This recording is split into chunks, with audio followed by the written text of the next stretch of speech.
Hi, I'm Paula Muse, and I'm here today to talk about a line of clothing I'm making. But, never mind, we'll just get it. Fake star. Okay, all right. Hi, I'm Paula Muse. I design and make clothing. I love doing this, and so I can sew forever. So I decided to start sewing for other people. I've been sewing since I was a teenager, which was not last year. It was much longer ago than that. And I've done work on stage and film and video productions and Halloween costumes and floats. I make everything. I don't know how much clothing I've made or curtains I've made or things like that. But I do love to make clothing. I like to make clothing that I want to make. For many years, I worked on stage and made things for other people. But I decided from now on, I'm going to make the clothes that I want to make. And if they just happen to be things that you might want, you can buy them from me.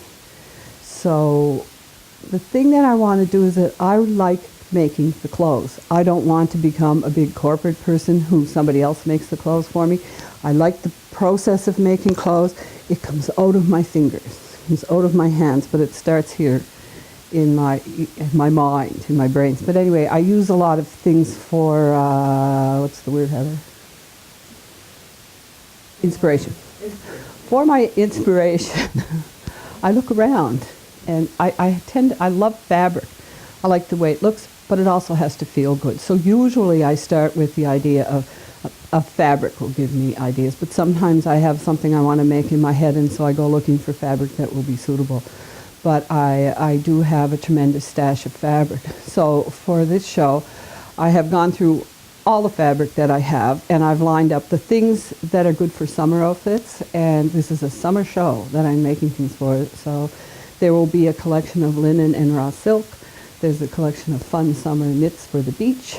There'll be some other things that are just fun, lots of different summer outfits, most for women. I do that, and I start with the ideas, get the fabric together. Sometimes I'll use a sloper or a pattern piece. Sometimes I'll just draw it out and make it. It all depends on what I'm doing. It's easier to have slopers, which are basic shapes that you can work from, to get your other shapes, because then you're not wasting a whole lot of time or fabric, or that's what I've done. And each piece that I produce will have been thought of and probably drawn and designed. Then I'll find the fabric and I'll cut each piece separately. I'll sew it together. I'll do the finishing touches. I'll add other things that, little extra things that will go on. But it's all made as a piece by me. My hands are on all of it when they're clean. And that's how I want it to be. So from the very process of the idea to the finishing, to sewing the labels on and putting the tags, that's what I do. The whole thing is made. It's not done by a factory, because a piece that you wear that's been made in a factory may have taken 20 minutes to make. They would cut 100 pieces at a time with a big machine. Then there's all these stations, zip, zip, zip, zip, zip, and it comes out at the end. This is a different process.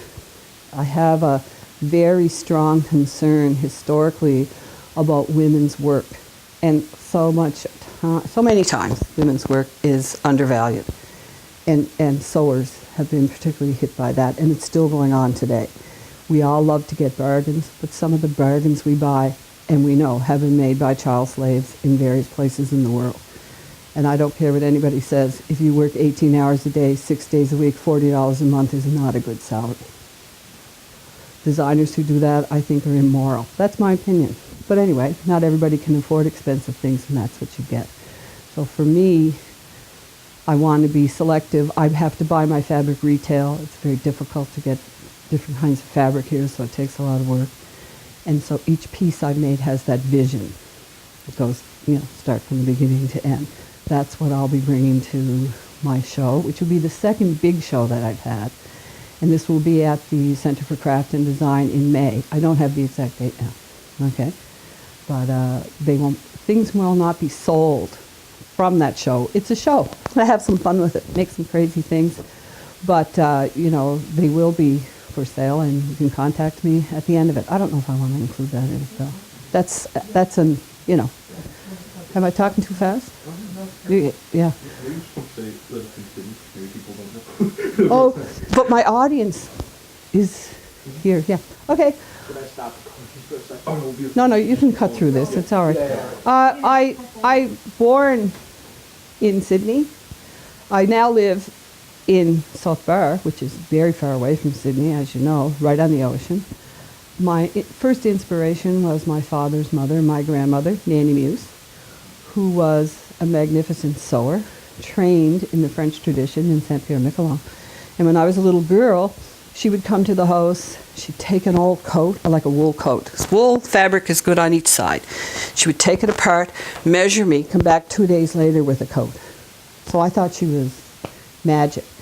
And some of my uncles and my father believed that I'm sort of carrying on her ghost, or her inclination, or her talent is somehow growing in me. And the first time I ever made anything without a pattern, like my grandmother did, it was like, oh, I'm there, and I would love for her to see what I have going on in the studio down there and the resources that we have.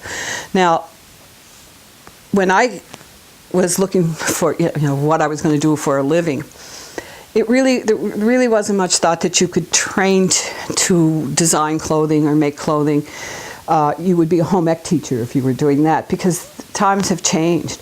My parents bought me a sewing machine as a surprise when I was in grade 11. And I came home at lunchtime one day, and fabric I had ordered from the Eaton's catalog was draped over this sewing machine. And it was like, that was it. Thank you, Mom and Dad, for buying me that sewing machine. And I wore that sewing machine into the ground. And I don't know how many miles, kilometers, light years I put on that sewing machine before it finally gave up the ghost and had to be replaced. But it's lovely. I don't like wearing the same things as anybody else. It also means that I can adapt clothing for people who have different needs and styles and whatever. I just love making clothing, and now I'm teaching people how to make clothing. I love it. I hope you enjoy it too, because they're fun to wear, and I can make you look good and feel good. No problem.